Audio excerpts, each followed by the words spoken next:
Friends, स्वागत है आपका अपने चैनल द स्मार्ट ज्ञान अड्डा में। जी हाँ फ्रेंड, आज के इस अंक में कई महत्वपूर्ण हलचलों के साथ आपके बीच हाजिर हुए हैं। नवंबर के वेतन के साथ होगा एरियर का भुगतान पत्र जारी कर दिया गया है। 58% डीए के साथ होगा नवंबर का वेतन भुगतान, इस बाबत भी पत्र जारी किया गया है। अब प्रत्येक महीने के पहले तारीख को होगा शिक्षकों का वेतन भुगतान, इसको भी लेकर पत्र जारी किया गया है। एक जिले में मिला विशिष्ट शिक्षकों को एरियर, अन्य जिलों में भी जल्द होगा। कब आपको आपका एरियर मिलने जा रहा है, अन्य शिक्षकों के भी एरियर की बात होगी। फेस रिकॉग्नाइजेशन सिस्टम से टेबलेट द्वारा होगा। अब शिक्षकों के साथ साथ छात्रों की भी उपस्थिति, चुनाव में लगे कर्मियों को क्षतिपूर्ति अवकाश, इन शिक्षकों का बढ़ गया वेतन, तैयारी 4 और सक्षमता 5, जल्द लाखों सीटों पर होगी बहाली शिक्षकों की। शिक्षा जगत की विभिन्न हलचलों के साथ सीधे चलेंगे अगले स्लाइड पर। उससे पहले एकमात्र गुजारिश, वीडियो को लाइक कर दे, चैनल पर नए हैं या अब तक सब्सक्राइब नहीं किया है तो सब्सक्राइब कर लें। जी हाँ फ्रेंड, द स्मार्ट ज्ञान अड्डा आपका अपना चैनल है, साथ ही जो आपके उज्जवल भविष्य की कामना करता है। तो चलते सीधे अगले स्लाइड पर और देखते हैं क्या कुछ खबरें निकल करके आ रही शिक्षा जगत के गलियारों से। जी हाँ फ्रेंड, देख लेते हैं बारी बारी से। सबसे पहले देख लेते हैं कि जो शिक्षकों की प्रतिदिन टैबलेट से हाजिरी दर्ज करेंगे और जिसका कि विवरण जो है टैबलेट को रिचार्ज करने का जो ये जिम्मा उठाया जाएगा वो विद्यालय विकास अनुदान से वहन किया जाएगा और इसको कि प्रधान शिक्षक रिचार्ज करेंगे। 2 टैबलेट फिलहाल दिया गया है। इसको देने के पीछे जो सरकार की मंशा है, कहीं ना कहीं वो टैबलेट के द्वारा बैठे बैठे जो है शिक्षकों का वो मॉनिटरिंग करना चाहती है। यहाँ पर जो है समरेंद्र बहादुर सिंह के फेसबुक वाल से पत्र निकल करके आ रहा है। सारण ऐसा जिला बन गया है जहाँ विशिष्ट शिक्षकों का एरियर की भुगतान की प्रक्रिया शुरू कर दी गई है। जिला शिक्षा पदाधिकारी को बधाई दी गई है। अन्य जिलों में भी एरियर भुगतान की प्रक्रिया चल रही है। 1 से 2 दिनों में लगभग आधे दर्जन जिलों में भुगतान होगी और सभी जिलों में जो है लगभग इस महीने के अंत तक जो है एरियर भुगतान हो जाएगा। और सेवा पुस्तिका का भी संधारण करने की बात चल रही है। अब विशिष्ट शिक्षकों के वेतन भुगतान में कई पेच है। जो विरमण तिथि से ग्रेड पे का पेच है वो भी पेच है। इंडेक्स 3 से ज़्यादा नहीं किया गया था जो पूर्व के शिक्षक हैं। और प्रोन्नति का भी मैटर इसमें यहाँ पर फंस रहा है, चूँकि प्रोन्नति नहीं मिलेगा इन शिक्षकों को। नया ज्वाइनिंग सेवा निरंतरता की बात जो है कहीं ना कहीं जो डाला गया है विधानसभा सचिवालय के द्वारा, इसको लेकर के भी बातें चल रही है। तो कई सारे बातों के साथ जो है विशिष्ट शिक्षक फिक्सेशन करवा रहे हैं और कई तरह के जो है यहाँ पर मंथन चल रहा है। क्या क्या करना होगा, रोज कक्षा में उपस्थित छात्रों का फोटो और वीडियो को अपलोड करना होगा। तो यहाँ पर एक बड़ी बात निकल करके आ रही है, यानी कक्ष में जो रूटीन वाइज जो क्लास संचालन हो रहा है उसको भी कहीं ना कहीं सरकार ट्रैक करने का प्रयास कर रही है। कक्षा में चल रहे शिक्षण कार्ड का वीडियो अपलोड करना होगा। मध्याह्न भोजन करते हैं बच्चों का फोटो अपलोड करना होगा। विद्यालय की साफ सफाई का फोटो अपलोड करना होगा शिक्षक एवं प्रधान अध्यापक का। यानी कहने का तात्पर्य है कि A to Z जो है यहाँ पर शिक्षकों को कहीं ना कहीं जो है ऐप के माध्यम से ट्रैक करने का प्रयास किया जा रहा है कि आप किस समय विद्यालय आते हैं, कब चेतना सत्र करते हैं और किस तरह के पठन पाठन आपके किन कक्षा में चलते हैं, चाहे वो प्राथमिक विद्यालय हो, मध्य हो या माध्यमिक हो। MDM में आपका क्या कुछ स्थिति है। जब फेस रिकॉग्नाइजेशन सिस्टम से MDM की हाजिरी बनेगी तो कहीं ना कहीं जो MDM में छात्रों की संख्या में जो दिक्कतें होती थी वो भी दूर हो जाएगी। और शिक्षा विभाग के द्वारा जो रेट का डिफरेंस दिया जाता था, जैसे अभी वर्तमान समय में बिहार के अधिकांश जगहों में जो है 7 रुपये अंडे बिकते हैं, लेकिन सरकार 5 रुपया ही मुहैया कराती है दाल वगैरह के रेट में। जहाँ 70-80 सरकार देती है वहाँ 100 प्लस जो है खरीदने के लिए मिलता है। सब्जी वगैरह का भी जो रेट अभी काफ़ी ज़्यादा है, तो इस बाबत भी जो है शिक्षकों को दिक्कतें होती है। और बात करें जो है खाद्यान्न चावल सप्लाई किया जाता है तो उसमें वेट भी कम होता है और जो सप्लायर्स होते हैं वो बोरों की भी संख्या कम देते हैं, तो इससे भी जो है शिक्षकों को कहीं ना कहीं दिक्कतें होती है। तो इन सारे चीज़ों की कलई खुलने जा रही है।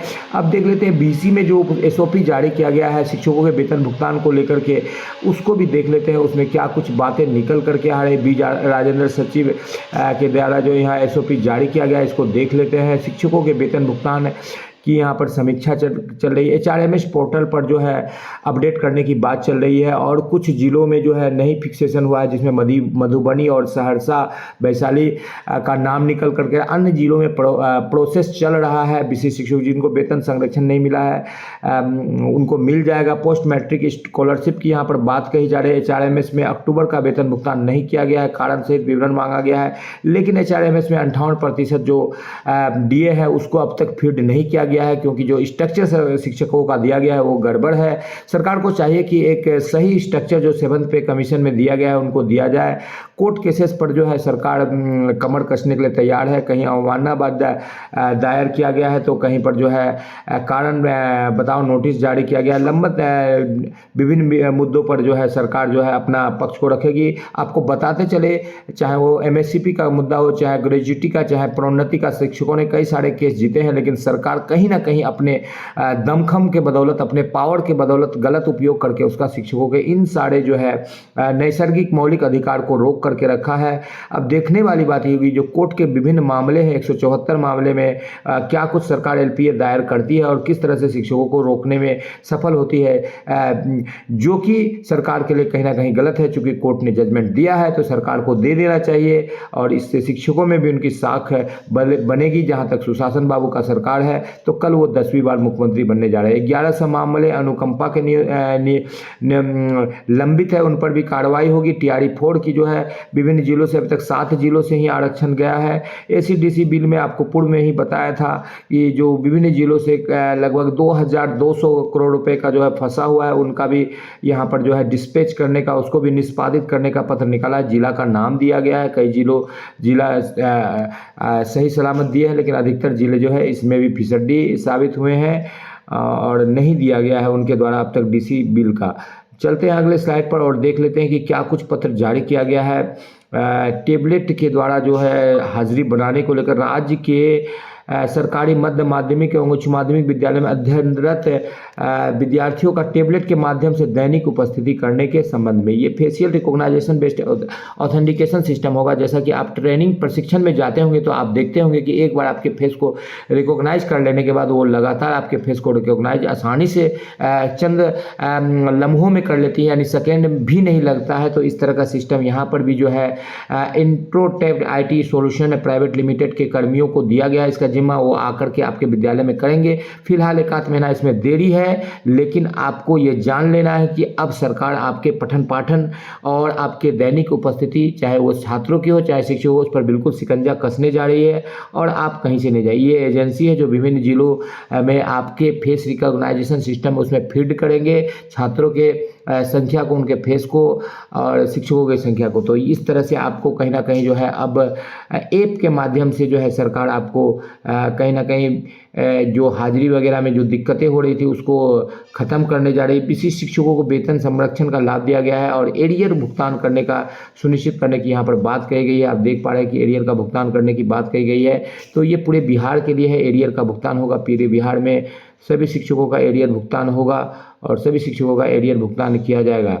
अब लेकर के आए हैं वेतन भुगतान से संबंधित जो जारी किया गया है। विशिष्ट शिक्षक, विद्यालय अध्यापक वगैरह को नियमित श्रेणी में रखा गया है। फिलहाल नियमित वाला वेतन सरकार दे नहीं रही है, लेकिन उसका वेतन भुगतान करने के लिए सरकार कृत संकल्प है और सरकार चाहती है कि उनका वेतन भुगतान जल्दी से जल्दी किया जाए।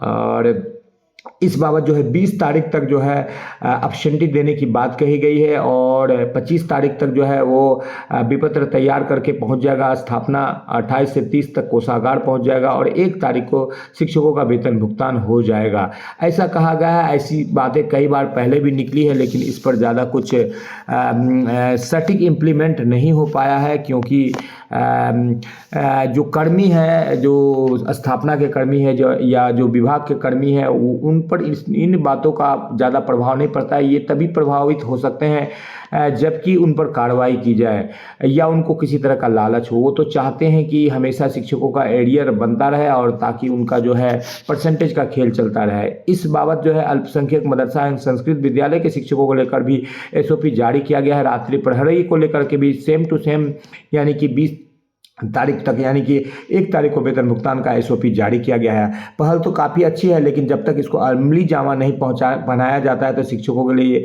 ये ज़्यादा कुछ होगी नहीं। आपको बताते चले, शिक्षकों को लेकर के जो है ट्रांसफ़र पोस्टिंग का भी बात हुआ है और 1-2 जिलों से जो है हज़ारों शिक्षकों का अंतर जिला ट्रांसफ़र मिला। इससे शिक्षकों में खुशी की लहर दौड़ चुकी है और सेवा निरंतरता की बात भी जो है कहीं ना कहीं कवायद तेज हो गई है। इसको लेकर के भी शिक्षकों में खुशी की लहर है। शिक्षक ये सोच रहे थोड़ी सी देरी ही होगी लेकिन हमको सेवा निरंतरता मिल जाएगी, तो ये एक बहुत बड़ी बात होगी। जी हाँ फ्रेंड, वीडियो पसंद आया है तो लाइक कर दे, चैनल पर नए हैं या अब तक सब्सक्राइब नहीं किया है तो ऐसे शिक्षक जो निर्वहन तिथि से ग्रेड पे लिए हैं या जो प्रोन्नति लेने वाले हैं या जिनका गलत विसंगतिपूर्ण जो है इनका फिक्सेशन किया गया, ऐसे शिक्षकों का वेतन बढ़ने जा रहा है और 8% डीए के साथ भी आपकी बढ़ोतरी हो रही है। साथ ही साथ एचआरए को जो संशोधित किया जा रहा है उससे भी आपकी वेतन में बढ़ोतरी हो रही है। वीडियो को लाइक कर दे, चैनल पर नए हैं या अब तक सब्सक्राइब नहीं किया तो सब्सक्राइब कर दे। स्मार्ट ज्ञान अड्डा आपका अपना चैनल साथी जो आपके जुलूस की कामना करता है। वीडियो को शुरू से लेकर अंत तक देखने के लिए आपका बहुत बहुत धन्यवाद। आपका दिन शुभ हो। जय हिंद, जय भारत, वंदे मातरम।